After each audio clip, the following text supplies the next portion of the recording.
നമ്മുടെ പല പാരമ്പര്യ വിശ്വാസികളുടെയും ഫെയ്ത്ത് സിസ്റ്റം എന്ന് പറഞ്ഞാൽ ബാർട്ടർ സിസ്റ്റമാണ്. ബാർട്ടർ സിസ്റ്റം എന്ന് പറഞ്ഞാൽ എന്താണ്? പണ്ടത്തെ കാലത്ത് നാണയമില്ല, അതിന് പകരം ഇപ്പം മുടി വെട്ടി തന്നാൽ നമ്മൾ അരി കൊടുക്കും. അതാണ് പണ്ടത്തെ പരിപാടി. ബാർട്ടർ സിസ്റ്റമാണ്. ചന്തയിൽ കൊണ്ടുപോയി നമ്മളെ കിഴങ്ങും കാച്ചിലും ചെമ്പുമൊക്കെ പറിച്ചു കൊണ്ടുപോയി വെക്കും. അതവിടെ കൊടുത്തിട്ട് അവിടുത്തെ മീനും മേടിച്ചുകൊണ്ട് പോരും. കാശില്ലല്ല.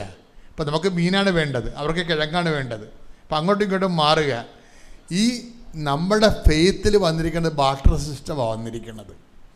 നമ്മൾ ദൈവത്തിന് കുറേ സ്വർഗസ്ഥനായ പിതാവും കുറേ വിശ്വാസപ്രമാണം കൊടുക്കും. എന്തിനു പറയും? മകളെ കെട്ടിച്ചതാ, വസ്തു വിറ്റതാ എന്ന് പറയും. ബാർട്ടർ സിസ്റ്റമാണ്. ഇങ്ങനെ ഒരു സിസ്റ്റത്തിൻ്റെ ലെവലിൽ നിന്ന് നീ ബോധപൂർവം രക്ഷപ്പെട്ടില്ലെങ്കിൽ നിങ്ങൾക്ക് പിന്നെ വന്നവർ കയറിപ്പോവും, ഒരു സംശയമില്ല. അവരെന്താണ്? അവർ സുവിശേഷത്തിൻ്റെ പണി പഠിച്ചിട്ട് വന്ന ആൾക്കാരാണ്. അവർ സുവിശേഷത്തിൻ്റെ പണി പഠിച്ചിട്ട് വന്നതാണ്. അവർക്ക് ഞാൻ പറയണം മനസ്സിലാകുന്നുണ്ട് വിശേഷ വിദ്യയായി നിങ്ങൾ എന്താണ് ചെയ്യണത്. അപ്പം അന്ന് മുതൽ പ്രത്യക്ഷീണ പ്രാർത്ഥന തച്ചിനിരുന്ന് എഴുതിയിട്ട് അവരുടെ പ്രാർത്ഥനകളെ പുതിയ ആൾക്കാരെ കണ്ടെത്തി അത് കാര്യങ്ങൾ പറഞ്ഞ് ഏൽപ്പിക്കുകയാണ്. വിശേഷ വിധിയായി ചെയ്യണതാണ്. അല്ലാതെയും പത്രം കൊടുക്കുന്നവരുണ്ട്. പക്ഷെ കർത്താവിൻ്റെ തിരുസന്നിധി ചോദിച്ച ചോദ്യമാണ് വിശേഷവിധിയായി നീ എന്താണ്? കാരണം ദൈവ തിരുസന്നിധി സമ്പന്നത വേണമെങ്കിൽ നമ്മളെന്ത് ചെയ്യണം? നമ്മൾ വിശേഷവിധിയായി ചെയ്യണം. ഇപ്പം ഇത് എന്ത് സംഭവിച്ചിരിക്കുന്നു വെച്ച് കഴിഞ്ഞാൽ ഇവള് ഈ 20 മിനിറ്റല്ലേ ഉള്ളൂ, 100 ക്വസ്റ്റ്യൻ ഇല്ലേ? ആ കമ്പ്യൂട്ടർ കാണിക്കുന്ന ക്വസ്റ്റ്യനെല്ലാം യെസ് ഓർ നോ ചെയ്താൽ മതി. യെസ്സും അറിയാൻ പാടില്ല, നോയും അറിയാൻ പാടില്ല. അതാണ് വിഷയം. പിന്നെന്താ? കറക്കി കുത്തുകയാണ്. അത് മനസ്സിൽ. അപ്പോൾ അവൾ പറയണത് ഞാനിങ്ങനെ മനസ്സിൽ വിശ്വാസപ്രമാണം ചൊല്ലിക്കൊണ്ട് ഞാനിങ്ങനെ അറ്റൻഡ് ചെയ്ത് പോകും. 20 മിനിറ്റ് ആകുമ്പോൾ കറക്റ്റ് 100 തീരും. എന്തല്ലോ അറിഞ്ഞിട്ട് ചെയ്തിരിക്കണതാണ്. ഞാൻ കിടന്നിറങ്ങിയപ്പോൾ അമ്മ 42 എന്നെ കാണിച്ചു വെള്ളക്കോളത്തിൽ, ബാക്കിയെല്ലാം ബ്ലാക്ക് കോളത്തിൽ കാണിച്ചു. അപ്പം ഞാൻ പറഞ്ഞു ഞാൻ തോറ്റല്ലോ, 800 മാർക്കല്ലേ വേണ്ടത്, എനിക്ക് 42 കിട്ടിയുള്ളെന്ന് പറഞ്ഞു.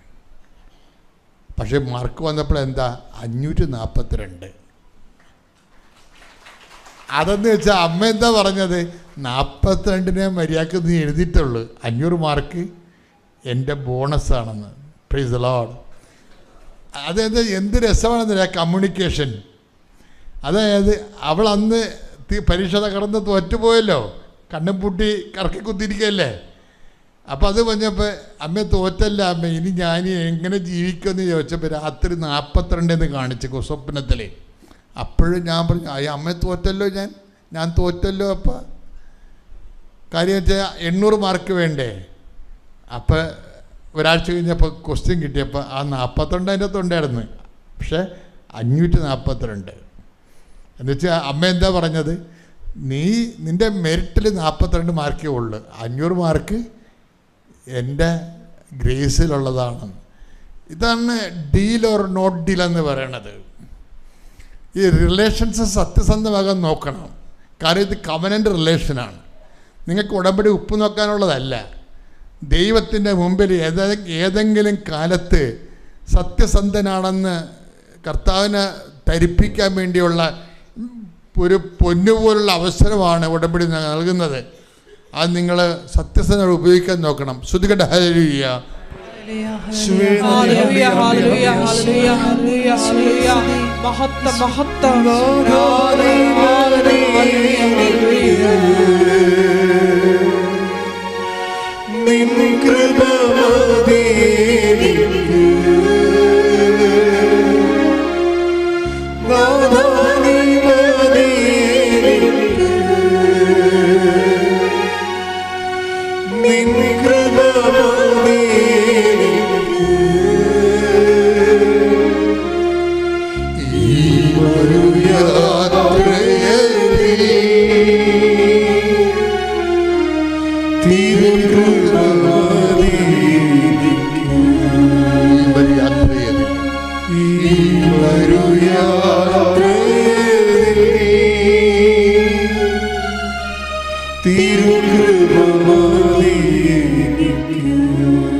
പരിശുദ്ധ പരമദിവ്യകാരുണ്യത്തിന് ആരാധനയും സ്തുതിയും പുകഴ്ചയും ഉണ്ടായിരിക്കട്ടെ.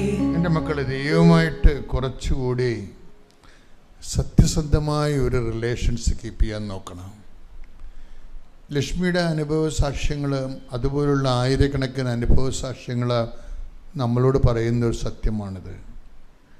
ദൈവത്തിനെ നീ ഇങ്ങനെ ചൂണ്ടയിട്ട് കൊത്തുന്നുണ്ടോ എന്ന് നോക്കിയിരുന്നിട്ട് കാര്യമില്ല. നീ അനുഗ്രഹം ഇങ്ങനെ നീ ഉടമ്പടിയെന്ന് പറഞ്ഞ് ചില ആൾക്കാരെ ചൂണ്ടയിട്ടിരിക്കുകയാണ്, എന്നിട്ട് അനുഗ്രഹത്തെ കൊത്തുന്നുണ്ടോ എന്ന് പറഞ്ഞിരിക്കുകയാണ്. ഈ വടിയും ഇങ്ങനെ കുലുക്കിക്കൊണ്ടിരിക്കുക എന്നുള്ള ഒരു പ്രയോജനമില്ല. എന്താണ്? അങ്ങനെ ഒരു ടെസ്റ്റ് കേസിന് ദൈവം തയ്യാറല്ല. വെറുതെ പാഴ്സൽ അടി മോന്തൊക്കെ വാങ്ങിക്കരുത്. നീ ആദ്യം മാക്സിമം കർത്താവിന് വേണ്ടി ജീവിക്കാൻ നോക്കണം. നമ്മുടെ ഇങ്ങോട്ടുള്ള റിട്ടേൺസിനെ കുറിച്ച് നീ ബോധറാകരുത്. Don't bother. പല ആൾക്കാർക്കും പറ്റുന്നൊരു അബദ്ധം, ഞാൻ ഉടമ്പടി എടുത്തു എന്നും പറഞ്ഞുകൊണ്ട് ഇങ്ങോട്ട് കിട്ടുന്ന കാര്യത്തെക്കുറിച്ച് ഓവറായിട്ടുള്ള ആങ്ഷ്യസാണ്. ഇല്ല, നീ കണ്ണും പൂട്ടി അങ്ങോട്ട് ഇൻവെസ്റ്റ് ചെയ്യാൻ നോക്കണം. ലക്ഷ്മിയോട് സിസ്റ്റർ ചോദിച്ചേ, നിൻ്റെ ആത്മീയ ജീവിതം എങ്ങനെയാണ്? കാര്യം മാതാവിനെ കയറി ഇറങ്ങാൻ കണ്ടിട്ട് ചോദിച്ചതായിരിക്കും. എവിടെ പോയാലും ലക്ഷ്മി എവിടെ പോയാലും മാതാവ് കൂടെ ഉണ്ട്, ഏത് അവസ്ഥയിലും ഉണ്ട്. അറ്റ കൈ ചെയ്യാനും തയ്യാറാണ്. 42 മാർക്ക് എഴുതിയ ആളിനാണ് 542 കൊടുത്തിരിക്കുന്നത്. എല്ലാം കാരണം സെറ്റാണ്. ആളിന് യൂറിക് ആസിഡും ഉണ്ട്, മൂത്രത്തിൽ കല്ലും ഉണ്ട്. ടെസ്റ്റ് ചെയ്തിട്ടൊന്നും കാണാനില്ല. ഇവിടെ മെഡിക്കൽ ടെസ്റ്റിന് പോകുന്നുണ്ട്. അമ്മയോട് കൊണ്ട്, അമ്മേ എനിക്ക് കല്ലുള്ള കാര്യം അമ്മക്കറിയാം, എനിക്ക് യൂറിക് ആസിഡുള്ള കാര്യം അമ്മയ്ക്കറിയാം. ഇത് ഞാനാകപ്പെടെ അമ്മനെ ഓർത്തിട്ടാണ് വരുന്നത്, അല്ലെങ്കിൽ എനിക്ക് എന്നെ ഓർത്തിട്ടാണെങ്കിൽ പുറത്തിറങ്ങാൻ പറ്റത്തില്ല. ടെസ്റ്റ് ചെയ്തിട്ട് സാധനമൊന്നും കാണുന്നില്ല. അമ്മ കാണണ്ടെന്ന് വിചാരിച്ചാൽ അവർ കാണത്തില്ല. അതാണ് വിഷയം. കാര്യം ഇതെല്ലാം ദൈവദൃശ്യനിധി. നമ്മുടെ മുമ്പിൽ, എൻ്റെ മക്കളെ, നമ്മുടെ മുമ്പിലുള്ള ഓപ്ഷൻ എന്ന് പറയണത് ദൈവദൃശ്യനിധി കറയില്ല, കളങ്കമില്ലെന്ന് കാണിച്ചാൽ മതി. നമ്മുടെ ഏറ്റവും വലിയ പ്രശ്നം അതാണ്. നമ്മൾ റിസേർവ്ഡ് അല്ല എന്ന് കാണിക്കണം. കാര്യം ദൈവം ഈ ധവളപത്രം കാണിക്കുന്നുണ്ട്. ഇപ്പോൾ എല്ലാവരും പറഞ്ഞ ധവളപത്രം കാണിക്കുന്നു. അവരങ്ങോട്ടും ഇങ്ങോട്ടും ഒക്കെ പറയുന്നതിൽ, അങ്ങോട്ടും ഇങ്ങോട്ടും പറയുന്നതിൽ എല്ലാ സത്യങ്ങളുണ്ട്. അതെൻ്റെ സബ്ജക്റ്റിലാകത്തുകൊണ്ട് ഞാനിങ്ങനെ കമൻറ്റ് ചെയ്യാത്തതാണ്. പക്ഷെ എന്നാലും ധവളപത്രം കാണിക്കാൻ സർക്കാരിനോട് ഇപ്പോൾ പലരും ആവശ്യപ്പെടുന്നുണ്ട്, ആർക്കെല്ലാം എന്തെല്ലാം കൊടുത്തു എന്നുള്ളത്. ഓക്കെ, പക്ഷേ നമ്മുടെ ദൈവത്തിൻ്റെ തിരുസന്നിധിയിൽ ധവളപത്രത്തിൻ്റെ പ്രശ്നമുണ്ട്. ദൈവത്തിന് ധവളപത്രം കാണിച്ചിട്ടുണ്ട്. എന്താണ്? തൻ്റെ ഏകജാതനെ നൽകാൻ തക്ക വിധം ദൈവം ഒന്നും റിസർവ്ഡ് ചെയ്ത് വെച്ചിട്ടില്ലെന്ന് പറഞ്ഞിട്ടുണ്ട്. അതാണ് ധവളപത്രം. അതായത് ഈ യോഹന്നാൻ 3:16 ഒരു ധവളപത്രമാണ്. എന്താണ്? I have nothing reserved for me, four myself. ഞാൻ എനിക്ക് വേണ്ടി ഒന്നും റിസർവ് ചെയ്തിട്ടില്ല. തൻ്റെ ഏകജാതിന് നൽകാൻ തക്ക വിധം അവൻ ലോകത്തെ അത്രമാത്രം സ്നേഹിച്ചു. കൈയടിച്ച് സ്തുതിക്കട്ടെ. ഹല്ലേലൂയ, ഒരുമിച്ച് പാടുക.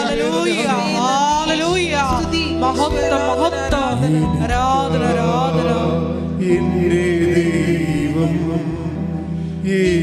ഏകജാതനെ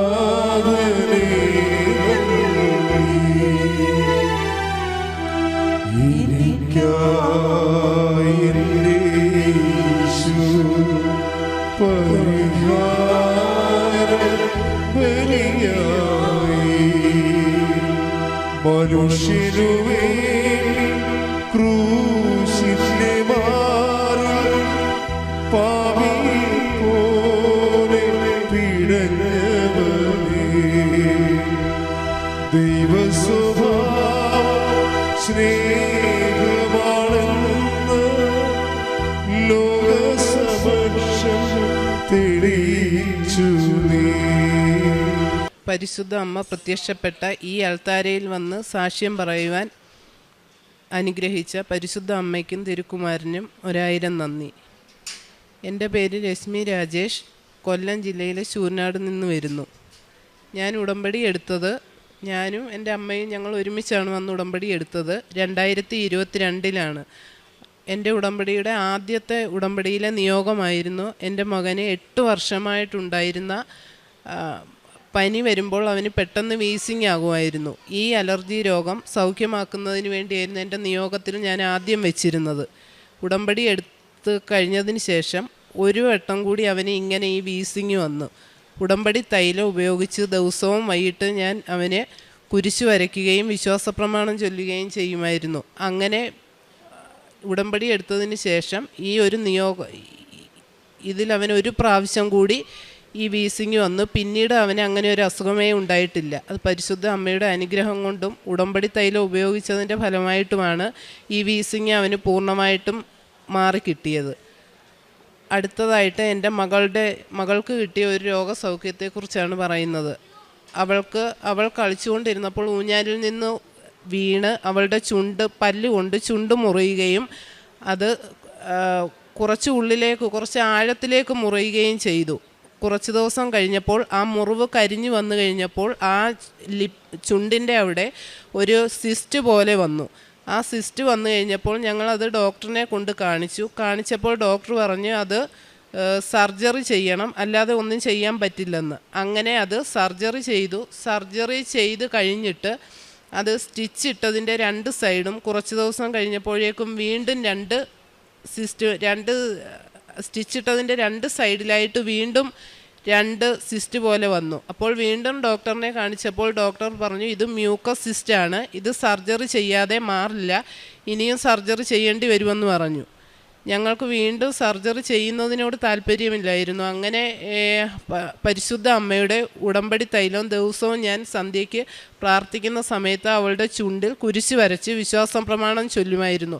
അങ്ങനെ ആദ്യമൊന്നും മാറിയില്ല. പക്ഷേ ഒരു മാസം കഴിഞ്ഞപ്പോൾ തന്നെ ആ ചുണ്ടിൽ വന്ന 2 മ്യൂക്കസ് സിസ്റ്റും അത് ചൊട്ടിപ്പോവുകയും സർജറി ഒന്നുമില്ലാതെ തന്നെ അത് ഭേദമാവുകയും ചെയ്തു. അത് ഉടമ്പടി തൈലം, നേർച്ച വസ്തുവായ ഉടമ്പടി തൈലം ഉപയോഗിച്ചതിൻ്റെ ഫലമായിട്ടാണ് അത് അവൾക്ക് പൂർണ്ണമായിട്ടും സൗഖ്യം ലഭിച്ചത്. അടുത്തതായിട്ട് എൻ്റെ അച്ഛന് കിട്ടിയ രോഗസൗഖ്യത്തെക്കുറിച്ചാണ് പറയുന്നത്. അച്ഛന് 2023 അച്ഛന് ഒരു ദിവസം രാവിലെ എണീറ്റപ്പോൾ കൈക്ക് സൈഡിൽ ഒരു പെരുപ്പ് പോലെ അനുഭവപ്പെട്ടു. അങ്ങനെ അച്ഛൻ തന്നെ 2 വീലർ ഉപയോഗിച്ച് അടുത്തുള്ള ഒരു ക്ലിനിക്കിൽ പോവുകയും അപ്പോൾ ക്ലിനിക്കിൽ ചെന്നപ്പോൾ ഡോക്ടർ നോക്കിയിട്ട് പറഞ്ഞു കുഴപ്പമൊന്നുമില്ല, ഇഞ്ചക്ഷൻ എടുത്തു വിട്ടു. അത് കഴിഞ്ഞ് വീട്ടിൽ വന്ന് കുറച്ച് സമയം കഴിഞ്ഞപ്പോൾ ഒരു ഉച്ചയാകാറായപ്പോഴത്തേന് അച്ഛന് വീണ്ടും ഒരു സൈഡിൽ ഒരു തളർച്ച പോലെ, ലെഫ്റ്റ് സൈഡിൽ ഒരു തളർച്ച പോലെ തോന്നുകയും അങ്ങനെ അടുത്ത് തന്നെയുള്ള വേറൊരു ക്ലിനിക്കിലേക്ക് പോവുകയും ചെയ്തു. അവിടെ ചെന്നപ്പോൾ ECG എടുത്ത് ടെസ്റ്റുകളെല്ലാം ചെയ്തപ്പോൾ ഡോക്ടർമാർ പറഞ്ഞു കുഴപ്പമൊന്നുമില്ല, പേടിക്കാനൊന്നുമില്ല, BP കുറച്ച് കൂടിയതാ, അല്ലാതെ പ്രശ്നമില്ലെന്ന് പറഞ്ഞ്. അങ്ങനെ തിരിച്ച് ഞങ്ങൾ വീട്ടിൽ വന്നു കഴിഞ്ഞ് ഒരു 5:30-6 മണി ആയപ്പോഴേക്കും അച്ഛന് ചെയറിലിരിക്കാൻ പറ്റാത്ത അവസ്ഥയായി. ഒരു സൈഡ് ഫുള്ള് തളർന്നു പോകുന്നത് പോലെ തോന്നി. അങ്ങനെ ഞങ്ങളൊരു ഓർത്തോയെ കൊണ്ടു ചെന്നപ്പോൾ ഡോക്ടർ പറഞ്ഞു ഇത് സ്ട്രോക്ക് വന്നതാണ്, ഇത്രയും സമയം എന്തിനാ ഇങ്ങനെ വെച്ചുകൊണ്ടിരുന്നത്, ഇത് പെട്ടെന്ന് തന്നെ നിങ്ങളങ്ങ് മെഡിക്കൽ കോളേജിലോട്ട് വണ്ടാനത്തോട്ട് കൊണ്ടുപോകാൻ പറഞ്ഞു. അപ്പോൾ ആംബുലൻസിൽ തന്നെ കൊണ്ടുപോയാൽ മതി, പ്രൈവറ്റിലോട്ടൊന്നും കൊണ്ടുപോയി കഴിഞ്ഞാൽ ICUവിലാക്കും, അവിടെ ന്യൂറോ ഒന്നും കാണത്തില്ല, പെട്ടെന്ന് തന്നെ കൊണ്ടുപോകാൻ പറഞ്ഞു. അങ്ങനെ ഞങ്ങൾ വണ്ടാനത്തേക്ക് അച്ഛനെ കൊണ്ടുവന്നു. ആംബുലൻസിൽ കൊണ്ടുവന്നു. അപ്പോൾ ഈ ആംബുലൻസിൽ കരുനാഗപ്പള്ളിയിൽ നിന്നും വണ്ടാനം വരെ എത്തുന്നിടം വരെയും ഞങ്ങൾ മാതാവിൻ്റെ കാശുരൂപവും വെച്ച് വിശ്വാസപ്രമാണവും ചൊല്ലിക്കൊണ്ടേയിരുന്നു. അങ്ങനെ വണ്ടാനത്ത് എത്തിക്കഴിഞ്ഞ് ഡോക്ടർ CT എടുക്കുകയും ടെസ്റ്റുകൾ നടത്തുകയും ചെയ്തു. പക്ഷേ അച്ഛന് നമ്മൾ ഉദ്ദേശിച്ച അത്രയും പ്രശ്നങ്ങളൊന്നുമില്ലായിരുന്നു. ഡോക്ടർ പറഞ്ഞു ഒരു സ്ട്രോക്ക് വന്ന ഒരാളിനെ ഈ 3.5 മണിക്കൂർ 4 മണിക്കൂറിനകം കൊണ്ടുവന്നില്ലെങ്കിൽ ബ്ലഡ് ക്ലോട്ട് ആവുകയും എന്തേലും ഒരു സൈഡ് തളരുകയോ അങ്ങനെയൊക്കെ സംഭവിക്കുകയോ ചെയ്യും, നിങ്ങളുടെ ഭാഗ്യം കൊണ്ടായി ഇതൊന്നും സംഭവിക്കാഞ്ഞതെന്ന് പറഞ്ഞു. അങ്ങനെ 2 ദിവസം മാത്രം ഹോസ്പിറ്റലിൽ കിടക്കുകയും അവിടുന്ന് 3-ാമത്തെ ദിവസം അച്ഛൻ ഡിസ്ചാർജ് ആവുകയും ചെയ്തു. അതും ഉടമ്പടി തൈലവും കാശുരൂപവും ഉപയോഗിച്ചതിൻ്റെ ഫലമായിട്ടാണ് അച്ഛന് സൗഖ്യം ലഭിച്ചത്. അടുത്തതും അച്ഛൻ്റെ തന്നെ ഒരു രോഗസൗഖ്യത്തെക്കുറിച്ചാണ് പറയുന്നത്. അച്ഛൻ 2 വീലറിൽ വീട്ടിലേക്ക് വന്നുകൊണ്ടിരുന്നപ്പോൾ ഒരു പട്ടി കുറുക്കിയാടുകയും അച്ഛൻ സൈഡിലേക്ക് വീഴുകയും ചെയ്തു. അങ്ങനെ അച്ഛനെ അവിടുന്ന് അടുത്തുള്ള ഒരു ഹോസ്പിറ്റലിലേക്ക് കൊണ്ടുപോവുകയും കൊണ്ടുപോയി എക്സ്റേ എടുത്തപ്പോൾ ഡോക്ടർ പറഞ്ഞു വലിയ കുഴപ്പമില്ല, ചെറിയൊരു ക്രാക്കാണ്, അത് റെസ്റ്റ് എടുത്താൽ മാറും, 4 ദിവസം കഴിഞ്ഞ് വരാനായിട്ട് പറഞ്ഞു. അങ്ങനെ തിരിച്ച് വീട്ടിൽ വന്നു. 2 ദിവസം കഴിഞ്ഞപ്പോഴത്തേന് അച്ഛന് ശക്തിയായിട്ടുള്ള പെയിൻ ആവുകയും കിടന്ന് ഉറങ്ങാൻ പറ്റാത്ത രീതിയാവുകയും ചെയ്തു. അപ്പോഴും ഞങ്ങൾ ഉടമ്പടി തൈലം നേർച്ച വസ്തുക്കളെല്ലാം ഉപയോഗിക്കുന്നുണ്ടായിരുന്നു. ഉടമ്പടി തൈലം എല്ലാം അച്ഛൻ ഉപയോഗിച്ചുകൊണ്ടിരുന്നു. പക്ഷേ അച്ഛന് ബെഡിൽ കിടക്കാൻ വയ്യ, ചെയറിലിരുന്നായിരുന്നു ഉറങ്ങിയിരുന്നത്. അങ്ങനെ 3 ദിവസം കഴിഞ്ഞപ്പോൾ വീണ്ടും ഹോസ്പിറ്റലിൽ കൊണ്ടുചെന്ന് കഴിഞ്ഞപ്പോൾ അവർ സ്കാൻ ചെയ്ത് CT എടുത്തപ്പോൾ പറഞ്ഞു ഇത് നല്ല ഫ്രാക്ചറായിട്ടുണ്ട്, ഇടുപ്പല്ലിനാണ്, നല്ല ഫ്രാക്ചറായിട്ടുണ്ട്, ഇത് സർജറി ചെയ്താലേ പറ്റുള്ളൂ, അതുകൊണ്ട് നിങ്ങൾ പെട്ടെന്ന് അങ്ങ് മെഡിക്കൽ കോളേജിൽ കൊണ്ടുപോകൂ. മെഡിക്കൽ കോളേജിലാവുമ്പോൾ നല്ല ഡോക്ടർമാരൊക്കെ ഉണ്ട്, പെട്ടെന്ന് എത്രയും പെട്ടെന്ന് എത്തിക്കാവോ അത്രയും നല്ലതാണെന്ന് പറഞ്ഞു. അങ്ങനെ അച്ഛനെ അവിടുന്ന് ആംബുലൻസിൽ അങ്ങ് മെഡിക്കൽ കോളേജിലോട്ട് കൊണ്ടുപോയി. അവിടെ ചെന്നു ഡോക്ടർ നോക്കി കഴിഞ്ഞപ്പോൾ പറഞ്ഞു ഇത് സർജറി ചെയ്താലേ പറ്റുള്ളൂ, ഇത്രയും 4 ദിവസമായിട്ടും 4 ദിവസം കൊണ്ടിരിക്കുക, അത് പെട്ടെന്ന് ആ ടൈമിലായിരുന്നെന്നുണ്ടെങ്കിൽ നമുക്ക് സർജറി ചെയ്യാൻ പറ്റുമായിരുന്നു. പക്ഷേ ഇപ്പോൾ ഇനി സർജറി ചെയ്ത് കഴിഞ്ഞാൽ ഇത് സക്സസ് ആകുമോ എന്നറിയില്ല. ഒരു കാര്യം ചെയ്യാൻ, നമുക്ക് ട്രാക്ഷൻ ഇട്ട് നോക്കാമെന്നും പറഞ്ഞ് അച്ഛൻ്റെ കാലിൽ ട്രാക്ഷൻ ഇട്ടു. നല്ല നീരായിട്ടിരിക്കും. അച്ഛൻ 4 ദിവസമായിട്ട് കിടന്നുറങ്ങാൻ പോലും വയ്യാതെ ചെയറിലിരുന്നായിരുന്നു ഉറങ്ങുന്നത്. അങ്ങനെ ട്രാക്ഷൻ ഇട്ട് കഴിഞ്ഞപ്പോൾ അമ്മയുടെ കയ്യിൽ ഉടമ്പടി തൈലവും കാശുരൂപവും ഉണ്ടായിരുന്നു. അമ്മ ആ ഉടമ്പടി തൈലം അച്ഛൻ്റെ കാലിൽ കുരിശ് വരച്ച് പ്രാർത്ഥിച്ചുകൊണ്ടേയിരുന്നു. സർജറി ചെയ്യേണ്ടി വരല്ലേ, എത്രയും പെട്ടെന്ന് ഇത് ഭേദമാകണേ നമ്മ പ്രാർത്ഥിച്ചുകൊണ്ടേയിരുന്നു. അങ്ങനെ ഡോക്ടർ പറഞ്ഞു നമുക്ക് ഒന്നും പറയാൻ പറ്റില്ല, നോക്കാം, ട്രൈ ചെയ്യാൻ, ട്രാക്ഷൻ ഇട്ട് നോക്കാം, പറ്റിയാൽ എന്താണെന്ന് ഇപ്പോൾ പറയാൻ പറ്റില്ല, സർജറി ചെയ്താലും സക്സസ് ആകത്തില്ല, കാരണം ഇത് സംഭവിച്ചിട്ട് 4 ദിവസമായി, അപ്പോൾ അതുകൊണ്ട് നമുക്കൊന്നും പറയാൻ പറ്റില്ലെന്ന് പറഞ്ഞു. അങ്ങനെ അച്ഛനെ അവിടെ അഡ്മിറ്റാക്കി. പിറ്റേ ദിവസം ആയപ്പോഴേക്കും അച്ഛൻ്റെ കാലിൻ്റെ നല്ല നീര് വെച്ചിട്ടുണ്ടായിരുന്നു കാലിന്. അപ്പോൾ ഡോക്ടർ വന്ന് നോക്കിയപ്പോൾ കാലിൻ്റെ നീര് കുറഞ്ഞു.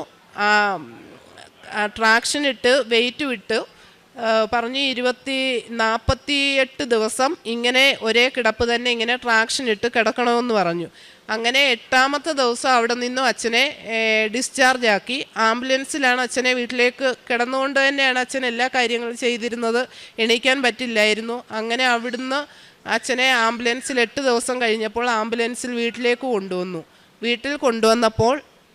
വീട്ടിലെത്തിയപ്പോഴും ഉടമ്പടി തൈലവും ഉപ്പും എല്ലാം ഉപയോഗിച്ചിരുന്നു.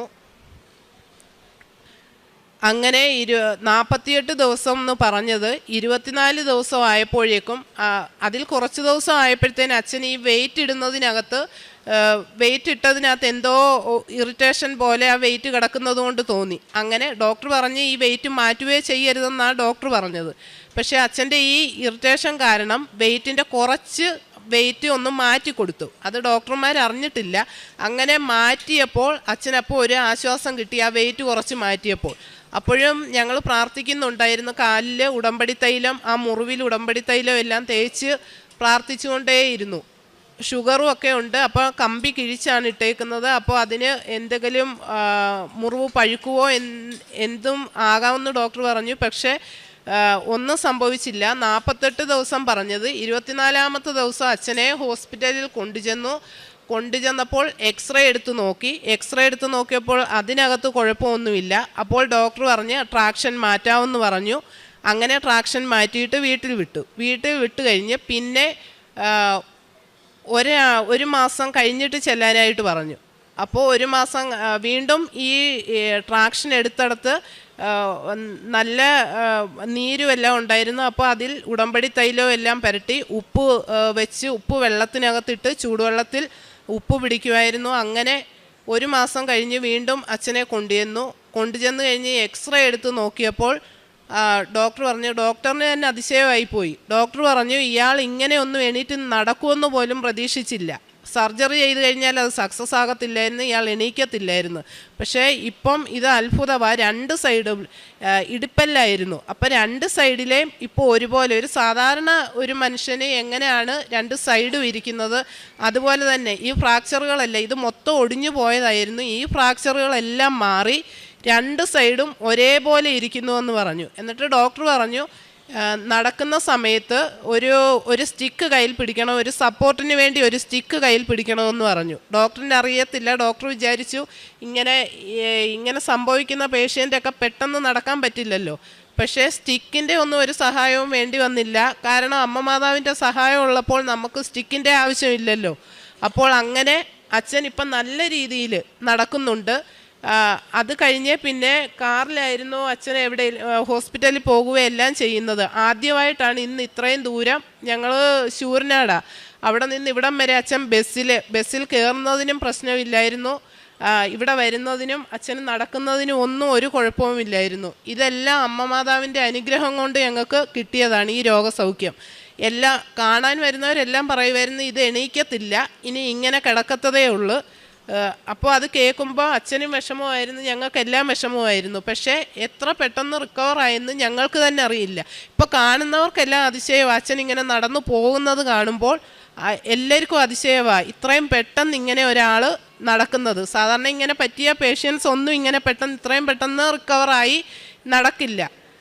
ഇതെല്ലാം അമ്മ മാതാവിൻ്റെ അനുഗ്രഹം കൊണ്ട് സാധിച്ചതാണ്. ഇനിയും ഒത്തിരി അനുഗ്രഹങ്ങളുണ്ട്, അത് കൂടെ ആളില്ലാത്തത് കൊണ്ട് അത് നമുക്ക് പറയാൻ പറ്റില്ല.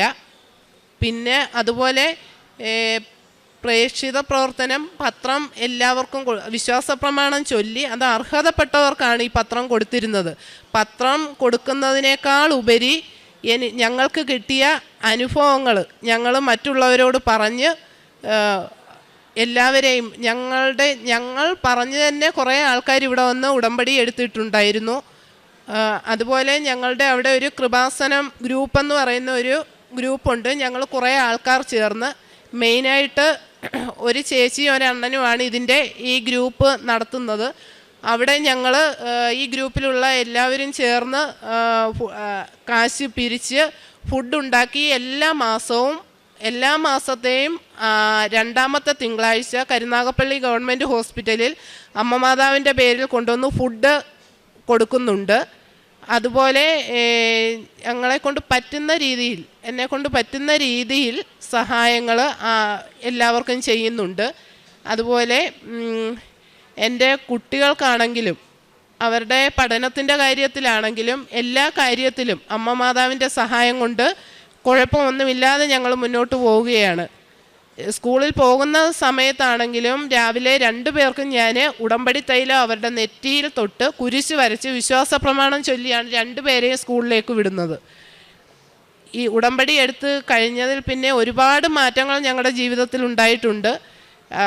എല്ലാ കാര്യങ്ങളും കുറേ കാര്യങ്ങൾ ഇനി സാധിക്കാനുണ്ടെങ്കിൽ അത് അമ്മ മാതാവായിട്ട് ഞങ്ങൾക്ക് സാധിച്ചു തരുമെന്ന് തന്നെ പൂർണ്ണമായിട്ടും വിശ്വസിക്കുന്നു. ചിലപ്പം നമുക്ക് ചില കാര്യങ്ങളിൽ അനുഗ്രഹം കിട്ടാൻ കുറച്ച് താമസം എടുക്കും, എന്നാലും നമ്മൾ നിരാശപ്പെടേണ്ട കാര്യമില്ല. എനിക്ക് നിരാശയൊന്നുമില്ല, കാരണം ഇപ്പോഴല്ല എപ്പോഴാണെങ്കിലും അമ്മ മാതാവ് അത് സാധിച്ചു തരുമെന്ന് ഞാൻ പൂർണ്ണമായിട്ടും വിശ്വസിക്കുന്നു. അതുപോലെ ജീവിതകാലം മുഴുവൻ ഈ വിശ്വാസത്തിൽ തന്നെ ഞങ്ങൾക്ക് മുന്നോട്ട് പോകണമെന്നാണ് ഞാൻ വിശ്വസിക്കുന്നത്. എൻ്റെ കുഞ്ഞുങ്ങൾക്കായാലും ഇനി അവരുടെ ജീവിതത്തിൽ എന്ത് കിട്ടിയാലും അത് മെറിറ്റ് കൊണ്ടല്ല ഗ്രേസ് കൊണ്ടാണ് കിട്ടുന്നതെന്ന് അവർ വിശ്വസിക്കണം. ആ വിശ്വാസത്തിൽ അവർ വളരണമെന്നാണ് എൻ്റെ ആഗ്രഹം. ഞാൻ അമ്മ മാതാവിനോട് അതാണ് പ്രാർത്ഥിക്കുന്നത്. ജീവിതകാലം മുഴുവൻ ഞങ്ങൾ ഈ വിശ്വാസത്തിൽ തന്നെ മുന്നോട്ട് പോകുമെന്നും അമ്മ മാതാവിൻ്റെ അനുഗ്രഹം എല്ലാവർക്കും, ഉടമ്പടി എടുത്ത എല്ലാവർക്കും, ഞങ്ങൾക്ക് മാത്രമല്ല എല്ലാവർക്കും അമ്മ മാതാവിൻ്റെ അനുഗ്രഹം ഉണ്ടാകട്ടെ എന്ന് പ്രാർത്ഥിക്കുന്നു. അമ്മ മാതാവിനും ഈശോയ്ക്കും 1000 നന്ദി. പരിശുദ്ധ അമ്മയ്ക്കും തിരുക്കുമാരനും 1000 നന്ദി. എൻ്റെ പേര് നീനു ജോർജ്. ഇത് എൻ്റെ ഹസ്ബൻഡ് ജോർജ് ജോസഫ്. ഇത് ഞങ്ങളുടെ മകൻ ഇവാൻ ജോർജ് ജോസഫ്. ഞങ്ങൾ വരുന്നത് കാഞ്ഞിരപ്പള്ളി രൂപതയിലെ കൂവപ്പള്ളി ഇടവകയിൽ നിന്നാണ്.